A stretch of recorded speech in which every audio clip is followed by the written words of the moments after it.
Don't wait until they tell you you are ready. Get in there. The world might say you are not allowed to yet.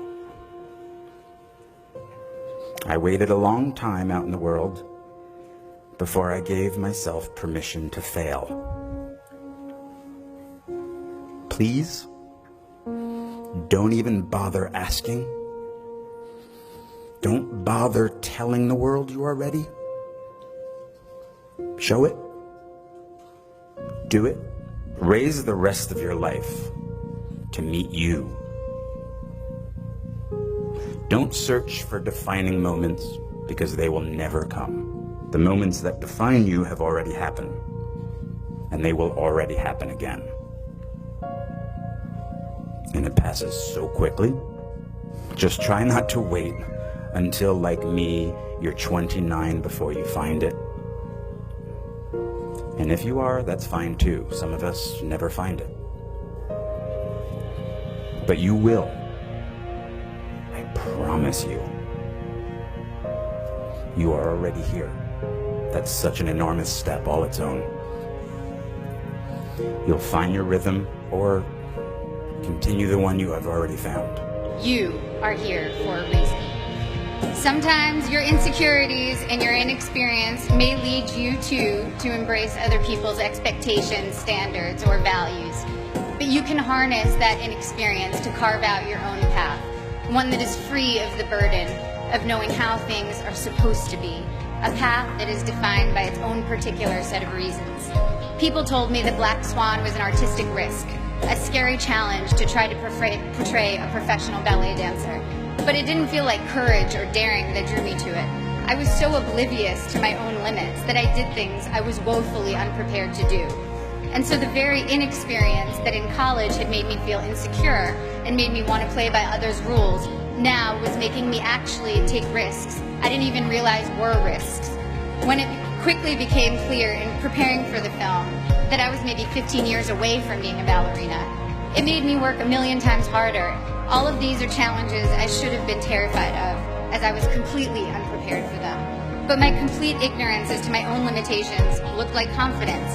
Once there, I had to figure it all out, and my belief that I could handle these things, contrary to all evidence of my ability to do so, was half the battle. The other half was very hard work.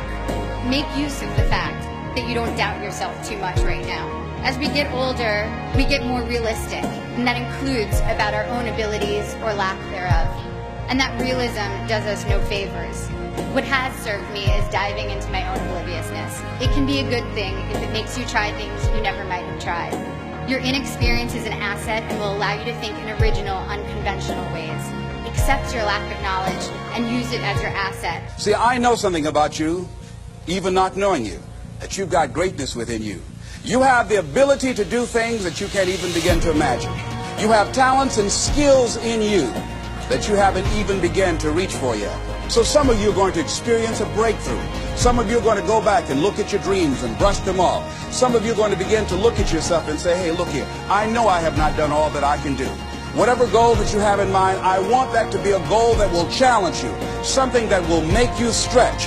It was Osborne who said, unless you attempt to do something beyond that which you've already mastered, you will never grow. What is it that you looked at some point in time and you decided that you couldn't do it? That you talk yourself out of it? Whatever it is, bring it back out there. How you're going to do it, that will come to you in due time. You see, when you're not pursuing your goal, you are literally committing spiritual suicide.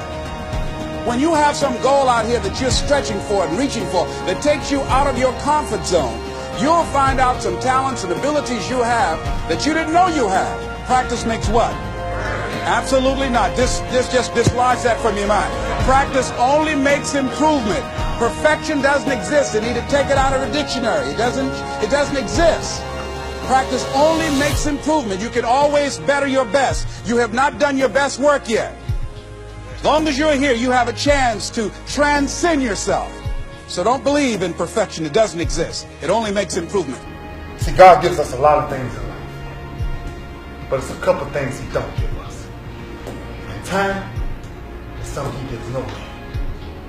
Time slows down for no man. So the question is, how much time you gonna waste? If you want to be successful, here's the thing you have to do. You have to jump.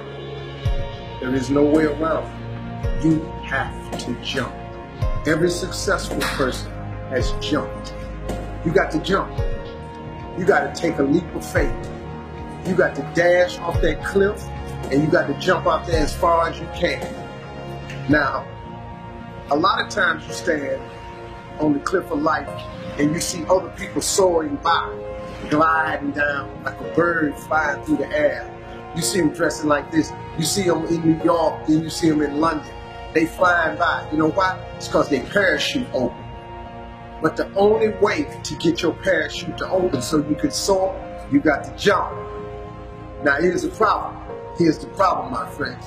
When you jump, I can assure you one thing. You listening?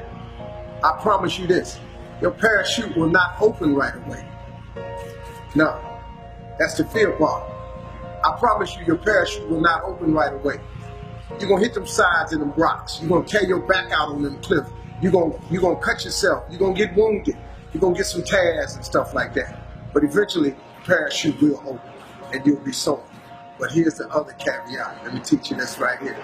If you do not jump, I promise you one thing. Your parachute will never open.